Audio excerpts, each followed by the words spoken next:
Yo, what's up? It's Gary and Vin, and we're back with a new tech review, this time with the newly announced Apple Watch Series 6. As you can see, I got the blue aluminum case. That was one of the newly announced colors. I also picked up one of the new colorways of the Sport Loop. This is the charcoal color, and I think overall it suits the blue color really well. In the Apple event, the blue kind of looked brighter. I wasn't that much into it, but now that I actually went to the Apple store and looked at it, I really loved it. Let's talk Apple Watch Series 6.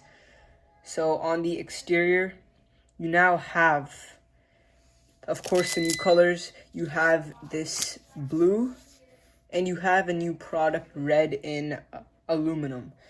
Stainless steel, you got a gold and a new graphite. The most flagship feature of them all is this right here, the new blood oxygen sensor on the back. On the Series 5, there was one dot surrounded by a bunch of little rings around it. And on this, now you have 4 LEDs that flash green, red, and infrared. It takes 15 seconds to measure, and according to my test with an real-life oximeter, this thing is actually pretty accurate, considering how versatile it is, how compact, how portable it is. It's a really cool thing to have. Next, we move to the interior specs. Of course, Apple be flexing on them other watches with the insanely powerful chips. I don't even know why you need such a powerful chip in a watch, but I mean, I'm happy they gave it, man. You now have the S6 chip, which is 20% faster than the already freaking fast S5 chip in last year's model. This improved efficiency in the S6 chip can improve the battery life, but instead of Apple trying to improve battery life, it's still the amazing 18-hour battery life. They chose to improve the brightness of the always-on display. Now, the always-on display was something that was introduced in the Series 5, and one of the complaints that a lot of users had was that it's too dim. So this watch fixes that. The always-on display is now 2.5 times brighter. Although you might not really notice this inside, outside it makes a big difference.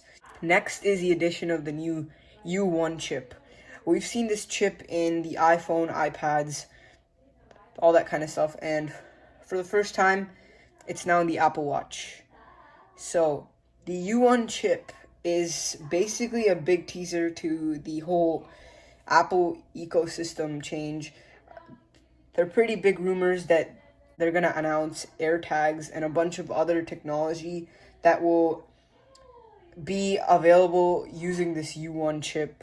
It's an ultra-wideband chip. It can help locate and connect to devices close by. And in the iPhone, it improves AirDrop and like a bunch of other stuff.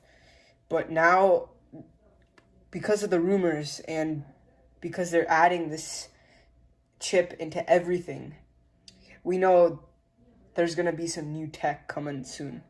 There's also support for 5 gigahertz Wi-Fi frequencies. The older models only had 2.4, but now this has 5. There's also the always-on altimeter.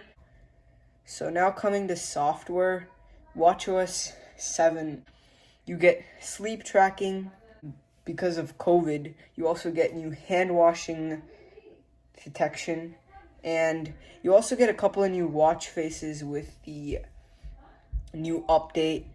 So there's this new Chronograph Pro watch face, basically as a tachometer, and it's pretty cool. It's a cool watch face. It looks nice. And this is the count up feature. It's basically like a stopwatch on your home screen. There's that. There's also this new typograph face.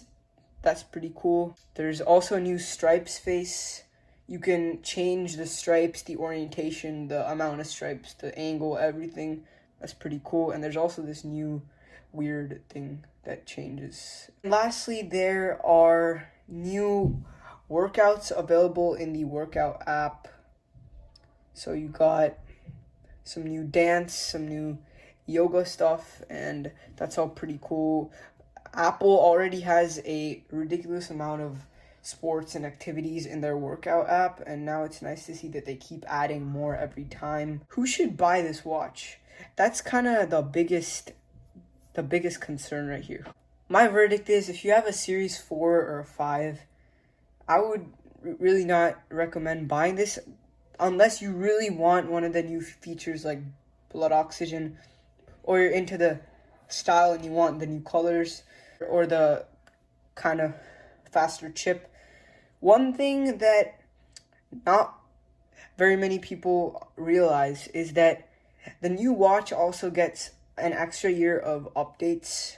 That is one thing that every new generation of every product gets. You get more updates. So this would get one more watchOS update than the 5. So that is also one important thing to consider. If you have a 3, 2, 1, or the first gen, I would say upgrade to this thing. The colors are fantastic. The chip is damn powerful. You get lots of cool new stuff. So this watch starts at $399 for the 40 millimeter and $429 for the 44. One other very important software feature is the family sharing feature that lets parents connect their kids' Apple Watches if their kids don't have a phone.